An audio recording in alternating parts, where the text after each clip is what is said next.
مدارس زندہ باد، دینی مدارس زندہ باد، میرے مدارس زندہ باد۔ الحمد لله رب العالمين، والصلاة والسلام على سيد الأنبياء والمرسلين وعلى آله وأصحابه أجمعين. أما بعد، فأعوذ بالله من الشيطان الرجيم. بسم الله الرحمن الرحيم. قل اللهم مالك الملك تؤتي الملك من تشاء، وقال عليه الصلاة والسلام. عاشقان وطن اپنی جان دے گئے، عاشقان وطن اپنی جان دے گئے، عظمتوں کا سارا نشان دے گئے، غلامی کی ہر زنجیر کو توڑ کر، غلامی کی ہر زنجیر کو توڑ کر ہم کو آزاد ہندوستان دے گئے۔ محترم حاضرین، آج 26 جنوری کا دن ہے، جسے ہم یوم جمہوریہ کے نام سے یاد کرتے ہیں۔ یہ دن ہندوستان کی تاریخ میں نہایت ہی اہمیت کا حامل ہے، کیونکہ یہی وہ دن ہے جس دن ہمارا ملک جمہوریہ بنا اور ہمارے ملک کا آئین نافذ ہوا۔ اس سے قبل ہمارا ملک 15 اگست 1947 عیسوی کو انگریزوں کی غلامی سے آزاد ہوا، لیکن آزادی کے بعد ضرورت اس بات کی تھی کہ اس ملک کا کوئی دستور اور آئین ہو، کیونکہ آزادی سے پہلے تک یہاں انگریزوں کا بنایا ہوا قانون اور نظام نافذ العمل تھا۔ اگر آزادی کے بعد بھی وہیں پرانا طریقہ جاری رکھا جاتا تو اس کا مطلب تھا کہ ہمیں سیاسی آزادی ملنے کے باوجود ہم غلام ہی ہیں۔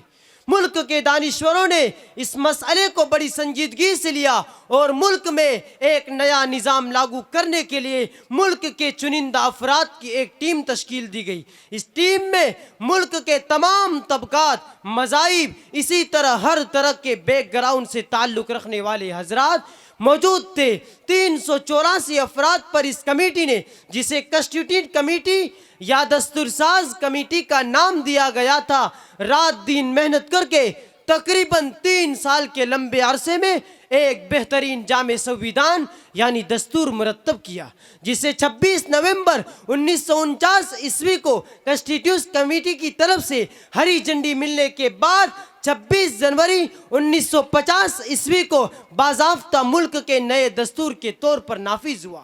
یہ ایک جامع، منصفانہ، ہر اعتبار سے نہایت شاندار اور بہترین دستور تھا۔ عزیزان گرامی، جمہوریت کے قیام کے لیے لوگوں میں خود اعتمادی اور قانون پسندی ضروری ہے۔ ہر ہندوستانی کو آئین یعنی کانسٹیٹیوشن کی معلومات ہونا ضروری ہے، تاکہ اسے اپنے حقوق اور دوسروں کے حقوق سے آگاہی کے ساتھ اپنے فرائض کا بھی علم ہو۔ لیکن جیسے دیگر معاملات میں ہماری عدم دلچسپی اور بے توجہی کا شکار ہو چکے، ایسے ہی آئین کی واقفیت کے تعلق سے بھی ہمارے یہاں کوئی دلچسپی اور ذوق و شوق نہیں پایا جاتا۔ اسی لیے آج کے اس دور پرفتن میں دین کے اجالے کے اندر بھی دستور ہند پر ڈاکہ ڈالا جا رہا ہے اور اسے تبدیل کرنے کی سازش رچی جا رہی ہے۔ اسی لیے ضروری ہو جاتا ہے کہ یوم جمہوریہ کے موقع پر ہم دستور ہند کے تعلق سے گفتگو کریں۔ 26 جنوری کو پورے ملک کے اسکول، مدارس اور دیگر مقامات پر یوم جمہوریت کی تقریبات کا انعقاد کرتے، تاکہ ہماری نسلیں اس آئین سے واقف ہو اور اس کی حفاظت کرے، جسے بڑی محنت اور مشقت کے ساتھ ہندوستانیوں کے لیے تشکیل دیا گیا ہے۔ برادران وطن، ہندوستان اپنی گوناگوں خصوصیات کی وجہ سے دنیا میں ایک امتیازی مقام رکھتا ہے۔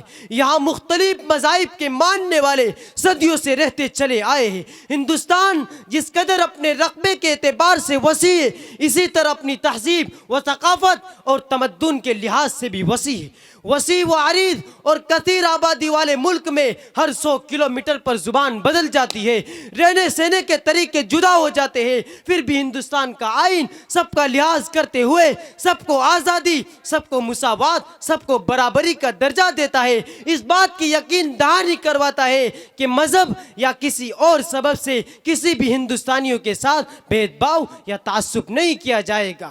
جمہوریت کی تقریبات کے اندر یہ عزم دلایا گیا ہے کہ ملک کو سیکولر رکھ کر تمام شہریوں کے سماجی، سیاسی، مذہبی حقوق اور مساوات کی حفاظت کی جائے گی، نیز تمام حقوق کی حفاظت کی یقین دہانی بھی کرائی گئی ہے۔ عزیزان ملت، ہندوستان اپنی گناہی خصوصیات کی وجہ سے دنیا میں ایک امتیازی مقام رکھتا ہے۔ یوم جمہوریت ہر سال ہندوستانیوں کو دعوت احتساب دیتا ہے کہ کیا ہمارے ملک میں قانون کی بالادستی ہے؟ کیا ہمارے ملک میں مذہب کے نام پر بھید بھاؤ نہیں کیا جاتا ہے؟ کیا نسل کے نام پر، ذات کے نام پر امتیازی برتاؤ نہیں کیا جاتا ہے؟ یوم جمہوریت پر یہ سارے سوال ہمارے سامنے کھڑے ہو کر ہمیں دعوت احتساب دیتے ہیں۔ ان سوالوں کو لے کر جب ہم غور و فکر کرتے ہیں تو ہمیں نظر آتا ہے کہ کس طرح فسطامی طاقتوں کے ذریعے جمہوریت کا خون کیا جا رہا ہے، کس طرح مذہب کے نام پر ایک طبقے کو ہراساں کیا جا رہا ہے، کس طرح قانون کے بنیادی حقوق پر ڈاکہ ڈالا جا رہا ہے، مذہب کے نام پر ووٹ بٹورے جا رہے ہیں، مذہبی مقامات کے نام پر سیاست کی جا رہی ہے۔ کل ملا کر اس وقت کھلے طور پر دستور ہند کے ساتھ اور بنیادی حقوق کے ساتھ چھیڑ چھاڑ اور کھلواڑ کیا جا رہا ہے۔ اب آخر میں ایک بات کہہ کر اپنی بات کو ختم کرتا ہوں کہ آج یوم جمہوریت کے دن ہم سب ہندوستانیوں کو مل کر اپنے قانون اور اپنے دستور کو بچانے کی پرزور تحریک چھیڑنا چاہیے، اور اس طور پر کہ یوم جمہوریت پر کوئی چھیڑ چھاڑ کو برداشت نہیں کرنا چاہیے۔ اسی پر اپنی تقریر کو ختم کرتا ہوں اب کلام اہل محفل کو دیتا ہوں تہہ دل سے سلام۔ آمین وآخر دعوانا ان الحمد للہ رب العالمین۔